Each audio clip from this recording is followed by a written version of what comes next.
Welcome, YouTube, to the third episode of the PJ Hoop Podcast. I am your host, PJ.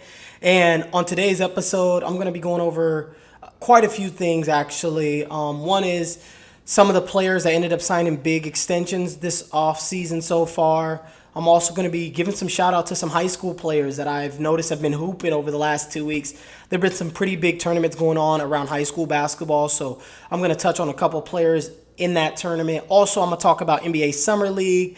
And last but not least, I'm going to talk about Team USA and how they've done so far up to this point in FIBA play so far in their exhibition games. So let's just dive right into. I'm going to go right into it. So first and foremost was the big free agents who ended up signing extensions. I'm not going to go over every single player because that would take me forever. But I'm just going to go over about 10 of them, and just the 10 that, like, obviously the biggest ones that we all know about, but then also some of the ones that were like, okay, these are pretty solid signings, okay? Like, they're fine signings. But yeah, I'm just going to dive straight into it. And the first person I'm going to give a shout out to and I want to cover is my guy, Jason Tatum. I'm a Duke fan, so been following Jason Tatum since he was back at Duke. St. Louis native. I'm a Jason Tatum fan. He signed a 5-year, $315 million extension. Last summer, Jaylen Brown signed, I think his was like 306, 309, 309 million, 306 million. So now those two combine a little bit over over $600 million between the both of them, which is crazy. But then also on the Boston Celtics, Derek White also signed an extension for 4 years, $125 million. So they core's pretty locked in, at least for the coming years to come. So shout out to Boston. Shout out to Brad Stevens for being able to get all these players before, the new NBA, the new CBA kicks in. Like, that was big. That's big for him to get all these players and to be able to sign all these players, because in the new CBA, he wouldn't have been able to sign all these players at all. So, shout out to them for doing that. Number 2, Nick Claxton ends up signing an extension to stay with Brooklyn, 4 years, $97 million. I was hoping that he was going to go to a different team.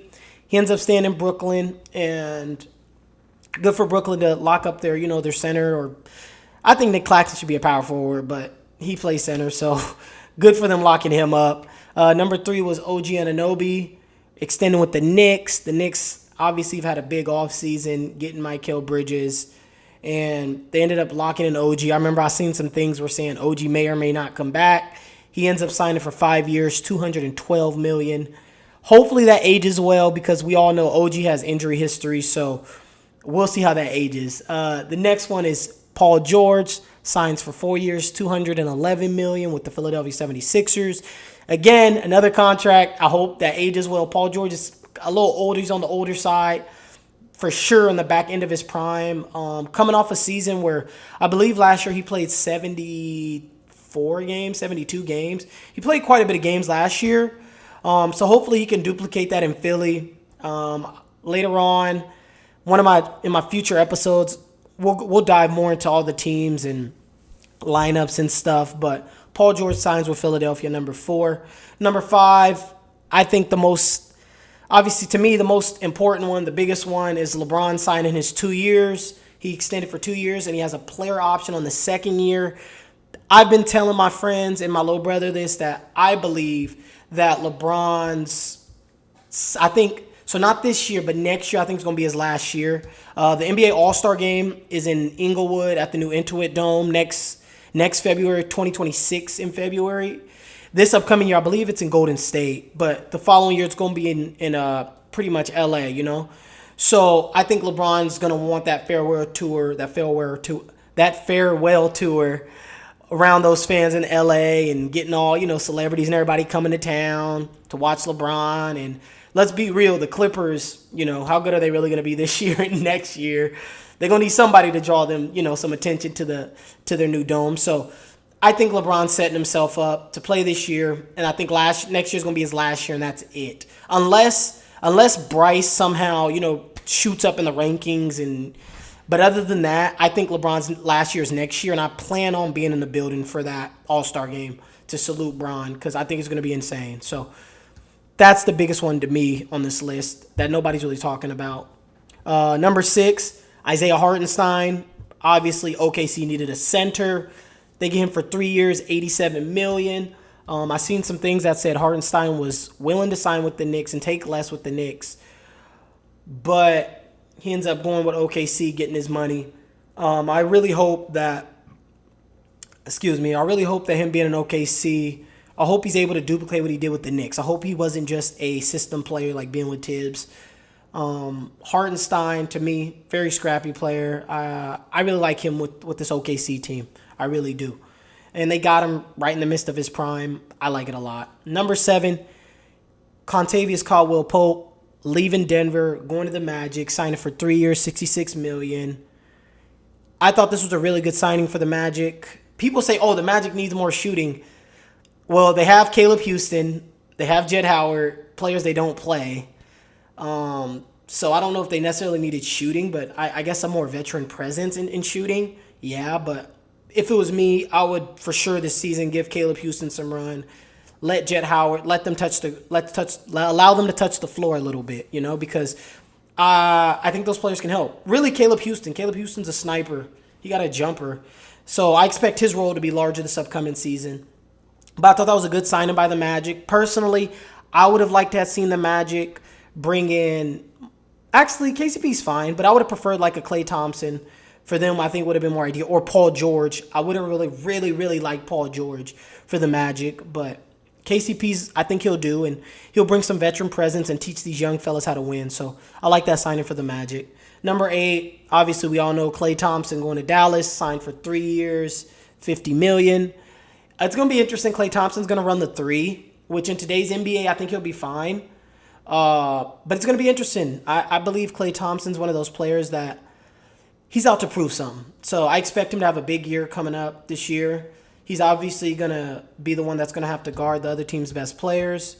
So it's going to be interesting to watch and see how that goes with Klay Thompson. Number 9 on the list is Najee Marshall signing with Dallas for 3 years, $27 million. Najee Marshall, it's going to be interesting. I wonder if he's going to start. It'll be interesting. I think he's coming off the bench, but Najee Marshall signing with Dallas, I thought that was a good signing for them, kind of replacing the whole Derrick Jones thing. Najee Marshall's going to be able to come in and play some really good defense. He'll be able to shoot the ball. He can shoot the 3 pretty well for his position. So I think Najee Marshall was a really good sign for Dallas. Number 10 is Chris Paul, signing with the Spurs, 1 year, $10 million. Chris Paul's probably on his way out, to be real. I wonder if he's going to try and play with, LeBron in his last year next year. That's something to watch out for next summer to see if he takes a minimum to go try and play with Bron for his last year or if this is going to be it for Chris Paul. But I really love this signing for the Spurs. I'm interested to see if he starts or if he's going to come off the bench for Trey Jones. So we'll have to wait and see. But I think he's going to start. I'm assuming Chris Paul is going to start and Trey Jones will come off the bench. So really good signing for the Spurs. So the next thing that I wanted to cover is my high school players. And this is a segment I like to call King of the Court. Weird fact, 35 of the largest high school gyms in the U.S., 27 are in Indiana.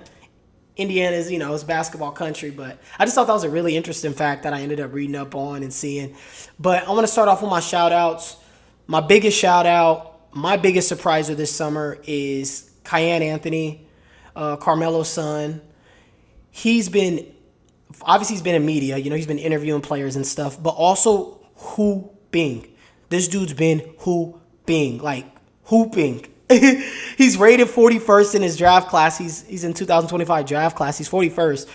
But I expect when they bring out these rankings, I expect him to move up from 41 for sure. Because he's been hooping. He's had a couple 40-point games in the Peach Jam tournament. He's been hooping. Okay? The kid's been flat out hooping. I think in the tournament he's averaging a little bit over 20-something a game. And last month in the top 100 camp, he averaged almost 30 points a game, shooting 53% from the field. Like he's been balling. Kiyan, I don't even know if I'm pronouncing his name right, but he's been hooping. Lil bro's been hooping. Shout out to Melo too.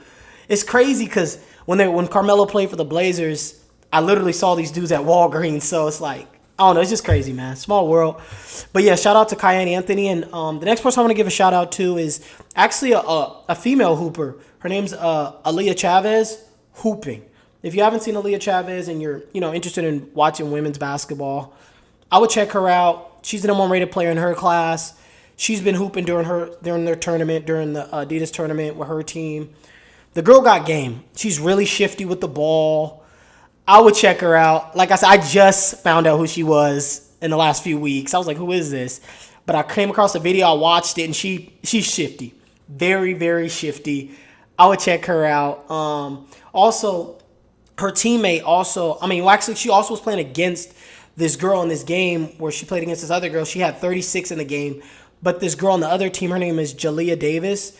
She had 25 and 19. She's ranked 16th in their draft class. And her team ended up winning. But, yeah, that was a really good duo. I watched those highlights of those two teams going back and forth. And those two players were hooping, So I want to give a big shout-out to them. Another player I want to give a shout-out to is Koi Pete.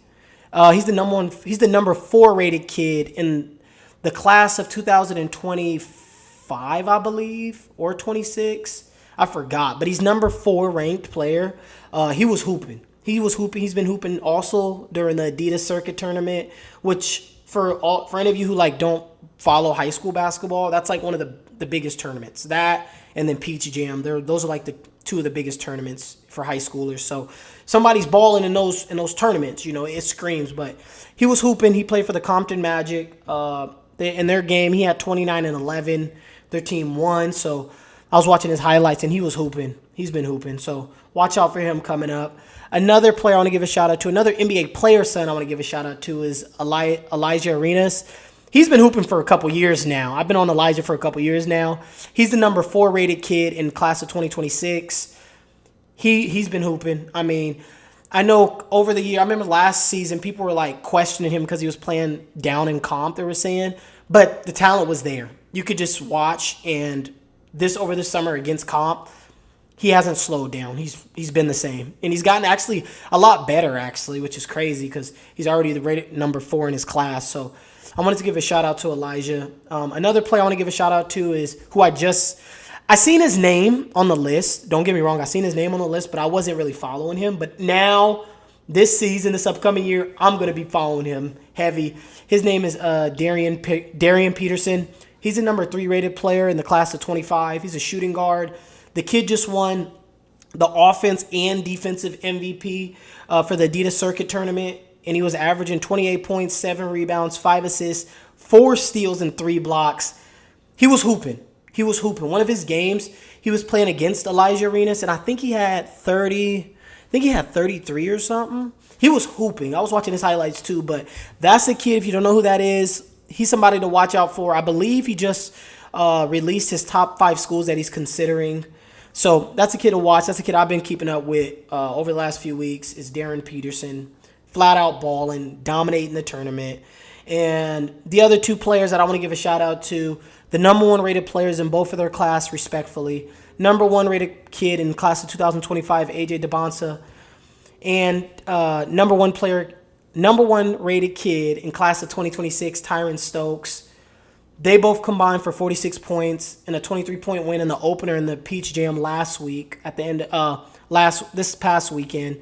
They were hooping. Stokes had 25, 11, and 5. DeBonsa's had 21, but he shot 10 for 18 from the field. So those are 2 players that are just dominating, man. AJ DeBonsa is arguably, I believe, but some people will argue it's Cam Boozer, but I think AJ DeBonsa is the best basketball player in high school, for all grades. I think he's the best player, and then I think Cam Boozer's probably number 2.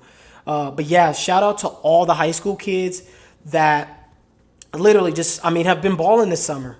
And I usually, I keep up with high school basketball, but like I said, over the last couple of weeks, I've really been dialing into it. I'm you know what? I need to pay more attention to this. I need to understand what the big events are. I already knew, I said, I knew about Peach Jam. I didn't know how big the Adidas circuit was until recently. I knew about it, but I didn't know how big it was. So just know, moving forward, you guys will be hearing me talk about some high school players. And obviously, as we know, high school comp and play style is totally different than college and even the NBA. but it's still good to know what kids are coming up because I always keep up with them kids. But like really diving into when they're in these big tournaments is something that I really want to put more emphasis on moving forward. The next thing I want to talk about is the Summer League. I want to give a couple shout outs to some players that have been performing in the Summer League so far. The next time I record, Summer League would have already been done. I believe the championship game is on the 22nd, which I believe is next Monday or Tuesday. But I just want to give a shout out to a couple players. Shout out to this dude, Jordan Miller, for the Clippers. I didn't even know who Jordan Miller was, but last Friday I seen he dropped 36 in a game. And even though it's Summer League, I watched the highlights. I was like, okay, he's kind of hooping. And then he just continued to hoop. It wasn't just a one-hit wonder. He continued to hoop. So far, up to this point in Summer League, Jordan Miller is averaging 27 points, 5 rebounds, 2 assists, 1 steal, 1 block. Check out these shooting numbers. 54.5% from the field, 57% from 3, 80% from the free throw line. And I had to do my homework on the kid because I'm like, who is this dude? But I went back and looked, and at University of Miami, field goal percentage was about the same. This last year, he shot, I think, 54% from the field. He's a shooting guard. We'll see. We'll see if the Clippers found them one, but he's for sure on my radar now since what he's been doing in the Summer League because those shooting numbers are just crazy. It's one thing to average 27 in the Summer League, but it's like those shooting numbers to me are eye-popping, okay? Like if you're shooting 55% from the field, 57 from 3, 80 from the free throw line, like you may be somebody, you may be relevant to some extent, but somebody to keep your eyes on. Number 2 player I want to give a shout out to, and this is actually a player I kind of covered last year when I was doing my podcast. I had just the audio podcast last summer, and I spoke about this kid when they drafted him. Is Julian Strawther of the Denver Nuggets. He's been balling. He's actually leading the Summer League in scoring right now. He's at 28.5 points, 4 rebounds, 3 assists. He's averaging 4 turnovers and 1 steal. His shooting numbers are not the greatest. From the field, he's shooting 42.5% from the field. His three-point percentage is good, though. He's shooting 41% from 3. I expect him to get a bigger role in Denver's rotation moving forward. I felt like this past playoff run, he could have helped a little bit slowing down Ant. And I'm not mean like obviously stop Ant, but like another body, like Julian Strawther's 6'7". He's got a lot more girth on him. Pause. But yeah, I just feel like he could have helped the team, So I think this upcoming year for sure, though, he's going to be more in the rotation for sure. Number 3, this man is just smooth, man. He's just smooth. He shouldn't even be playing in the Summer League, but I get why he is, and that's Jaime Jaquez of the Miami Heat. It just looks so easy for him, bro. He's dominating, bro. He's averaging 26 points a game, 8 rebounds, 4 assists, 2 steals, 4 turnovers. But his shooting numbers are crazy, too. He's shooting 58% from the field, 43% from 3, 81 from the free throw line. And he was balling when he was on the U.S. select team to go against LeBron and all them. He was hooping. He was one of the best, if not the best player on the USA select team. He was right there. He was balling, So shout out to Jaime Jaquez, man. And I expect him to have a big year with the Miami Heat coming up, too, because they're going to need him. Number 4 is one of my favorite kids that got drafted. I kind of talked about him a little bit, and that's Reed Sheppard. Reed Sheppard has been hooping. All Summer League long. And give that shout out to him, man, because he's been balling. Reed Sheppard's averaging 20 points a game, 4 rebounds, 4 assists, 3 turnovers, 3 steals, a block. Shooting numbers are solid, 49% from the field, 38.5% from 3, 78 from the free throw line. Reed Sheppard, I've been saying it, and obviously it's just Summer League, so he's playing against, dudes that ain't going to be in the league, Summer League dudes, D-League guys, guys on 2-way contracts, so he's not playing against the best comp, but he's doing what he's supposed to do. And for me, that's all I see. That's all I care about when I'm watching these rookies in Summer League. It's like, okay, are you doing what you're supposed to do? Okay, and obviously some kids in Summer League, they perform horrible, but then start cooking when they start the regular season and stuff, But my guy Reed Sheppard, he's doing what he's supposed to do right now. His shooting numbers, are really solid to me. And the number 5 person I want to give a shout out to, and actually he was one of my sleepers, is Khalil Ware. I don't even know if I'm pronouncing his name right. But he got drafted by the Miami Heat. That was one of their lottery picks. He's playing very solid, I believe. He's averaging 17 points, 8 rebounds, 2 blocks, a steal. And he's also shooting 64% from the field, 40% from three, 57% from the free throw line, which I think that may just be he's maybe not taking enough free throws, so his percentage look real bad because Khalil Ware his free throw percentage probably is going to be about 73 to 75%. He can shoot free throws, okay? The kid can shoot free throws. I've been keeping up with him for 2 years now. He can shoot free throws. But, yeah, so those are the people that I just wanted to kind of give a shout-out to, these are kids. And don't get me wrong, there's more that hoop during Summer League. There's been Jarris Walker of the Indiana Pacers, who I've been high on since he got drafted. Since he was actually at Houston, I was high on Jarris Walker, even when he was in high school because he was a highly rated kid out of high school. But he's been balling this Summer League. Who else has been balling that I was watching? I'm trying to think. There was some other play. Obviously Cam Whitmore has been doing his thing. There's been a couple other players where I just can't think of it right now, but they've been hooping, They've been hooping. Next thing I want to talk about is Team USA. Team USA today played Serbia, but I'm going to talk about them playing Australia because Serbia didn't have the NBA talent, okay? They just have Nikola Jokic, so that game really wasn't that interesting to me at all today. I didn't pay much mind to it at all. U.S. blew them out. But I want to talk about their game against Australia. First and foremost, I want to give a shout-out to Ari Dhabi. That crowd was rocking. They were very interactive. I want to give a big shout-out to the UAE. What they're doing down there, it's amazing, in that country. But, yeah, so I just want to give a shout-out and kind of just talk about that game against Australia. It's, for me, Olympic play is so... I love it. I love it because it gives us basketball fans an opportunity to watch our favorite NBA superstars some of them have to become role players. So it's always interesting to watch. Can they be a star also just in a different type of role?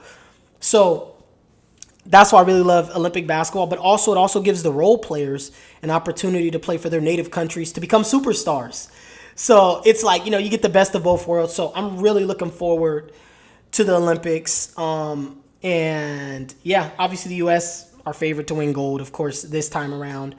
I think in 2028, I think the U.S. they're going to have a little bit better comp then. They're going to have to deal with France. That France team, we'll see how some of these players pan out, obviously, but I believe France is going to be a problem for the U.S. in 2028 because obviously they got Victor. They got Victor Wembanyama. They got this kid named Nolan Traore. He's the number one rated kid out of France right now. He's a point guard. He's about 6'4", 6'3", 6'4". He just had a big game, too, in a tournament a couple months ago I was watching. He had 45 points, but he's going to probably be a top 5 pick next year in the draft. I like his game. Pretty solid kid. And then obviously you got Tajani Solano, who got drafted by the Hornets. Rudy Gobert may or may not still be around, but he'll probably come off the bench. They got Bilal Coulibaly, who was Victor's teammate, not last year, but the year before that in France. He plays over in Washington right now. He's probably going to be on the national team. We'll see if Zachary Richiche and Alex Sarr are on the national teams. I don't know how they're going to pan out in the NBA. But those are just players also just to, keep in mind. But I think that France national team is going to be something to reckon with in 2028. Also, I kind of want to talk about the USA starting lineup. I believe Joel Embiid should have played for Team Cameroon or he should have played for France. Probably Cameroon though, honestly, but I don't really like him starting for the USA. I believe the USA should be starting Anthony Davis over Joel Embiid. Joel Embiid's not I don't think international play suits his game that well. Whereas Anthony Davis thrives in international play. If you've watched Anthony Davis in international play, you know what I'm talking about. He thrives in FIBA. And him and Bam coming off the bench, terrorizing teams. They were terrorizing today in Serbia. But yeah, I just wanted to say that. I believe Joel should be coming off the bench. I love how they play Anthony Edwards in the starting lineup. He should be starting over Devin Booker. I really like Devin Booker coming off the bench for them.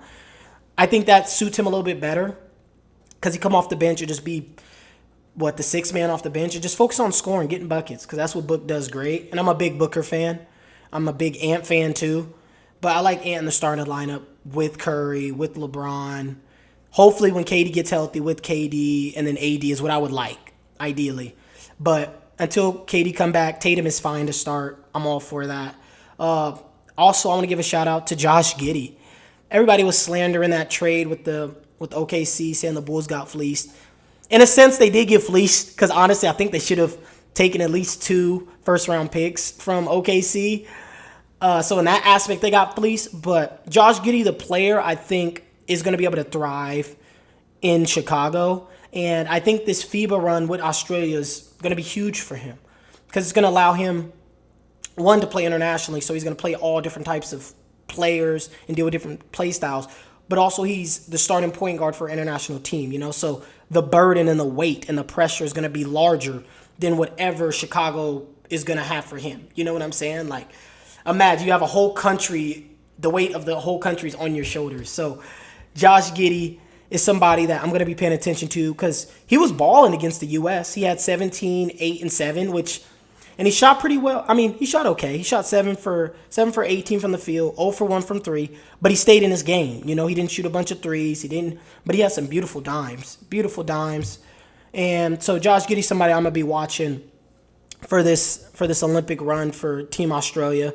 I really would have liked to see Ben Simmons on the national team just because, I think they could have used Ben Simmons. And it would have just been interesting to watch him play because the dude don't want to play basketball. Let's just call it how it is, Also, I want to give a shout-out to Jock Landale. If you're not familiar with Jock Landale, I don't know if he's still in the NBA, but he was in the NBA for a little bit, played for Phoenix, bounced around a little bit. He was hooping against the U.S.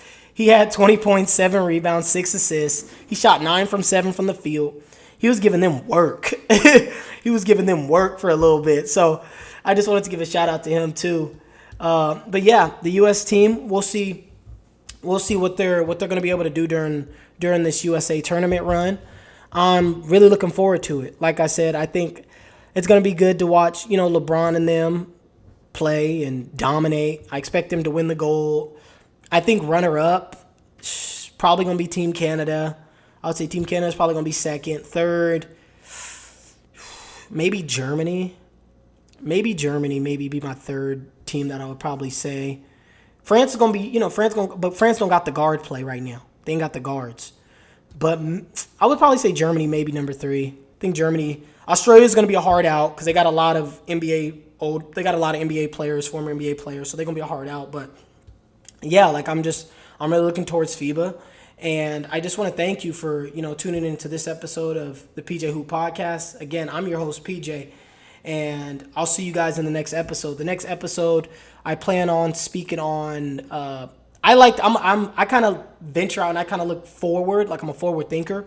So my next episode, I'm going to talk to you about next summer.